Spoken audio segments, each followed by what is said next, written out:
Welcome back, everybody, to another episode of Ferragamo's Forecast. I'm Michael Ferragamo. Now, like last episode, in the previous couple episodes, we have a lot to get to today, so let's get into it.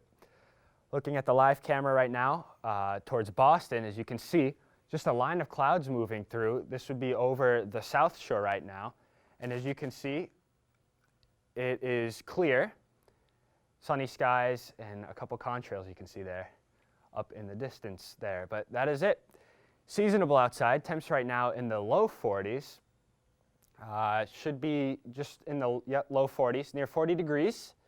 Wind east off the water, just a slight wind at 3 miles per hour, now 1 mile per hour. Very humid out there, almost 70%, and that's from the rain and all the moisture that has been working on through the last couple days here. And the warmth, the record warmth, helped the humidity. So that happened. And looking at the 7-day forecast now, Wednesday, Thursday, Friday, they're seasonable, but Friday we're going to get down there into the 20s.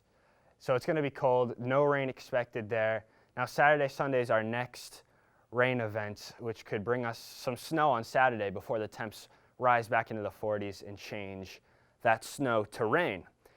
And next week we are going to reach some record cold temperatures. As you can see, Monday not so much, but Tuesday and all of next week will be down into the 20s and maybe even the upper teens. But that is something to worry about next week. So December, it was a very snowy month. We averaged just about 9 inches of snow in Swampscott. I made a graphic here, as you can see, the December snowfall. Boston, just over 10 inches of snow. But Swampscott, 9 inches of snow, like I said, and here are the last previous years. So 2015, right here, just about 5 inches of snow. 2016 and 2017, much of the same, but look at last year. We had no snow, just about a trace of it, and all that, as you could probably remember, came in March. But yeah, this year, 9 inches of snow, so we're off to a head start this winter for snow. And it has been quiet this first week of January too, so still holding steady at about 9 inches. Now, the total snowfall for the whole state of Massachusetts, look at this. So you can kind of see where the rain-snow line kind of set up here, just over the North Shore here. 10 to 16 inches so far this winter. This is an all-in-one storm. From about Salisbury all the way down to Attleboro, Fall River, into Bristol County, 10 to 16 inches. Of course, lower as you get onto the Cape and the Islands, about 8 inches there. But then as you work out farther west, look at this. As you get to Worcester, 30 inches of snow, into Franklin County, 35 inches of snow, and eventually in the tall Berkshires, the high elevation points, over 40 inches of snow so far. And our maximum snowfall was 42.8 inches in Rowe, Massachusetts. So earlier this week, I had the chance to interview the superintendent of Swampscott Schools, Miss Angelakis, and I asked her some questions about how she makes snow days, and here it is. Miss Angelakis, the superintendent of Swampscott Public Schools, thank you for coming on today. My pleasure, a highlight of my day. All right, so first question, what goes into making a snow day? What kind of factors do you really consider? So there's a lot of factors to consider that I don't think the students realize. When I know there's a snowstorm coming, it starts the day before. Yeah. And one of the things that I subscribe to as a superintendent is something called a precision weather forecast, and it's specifically for Swampscott. So they're pretty accurate with their predictions.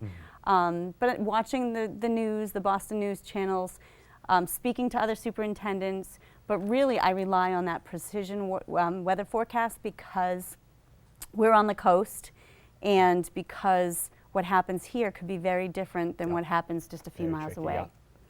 Yep.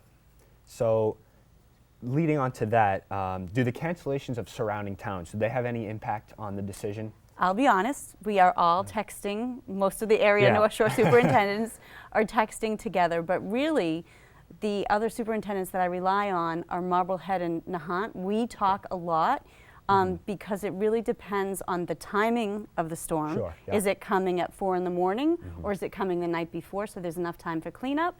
And so we talk most frequently. Right, good. And So kind of going just off track a little bit, are there any other weather-related circumstances that you would cancel school?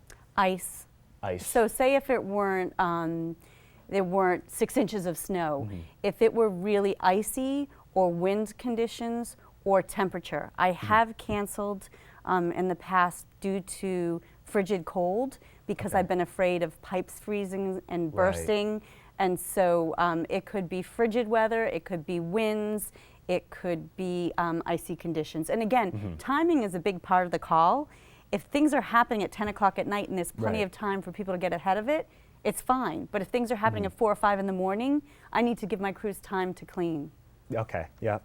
And so last question, if there were to be too many snow days, what would happen? The first thing I think by teacher contract we do is we start taking days from April vacation. And then there is a state law that you cannot go past, you can go up until the end of June. You can't go into July. Okay, yep, all right. That concludes it for this interview. Ms. Angelakis, thank you very much. Thank you. And that was my interview with Ms. Angelakis, the superintendent of Swampscott Schools. I hope you all enjoyed that. Some information was definitely interesting to know of how they make snow days and stuff. And that does it for another episode of Ferragamo's Forecast. I really hope you all enjoyed it.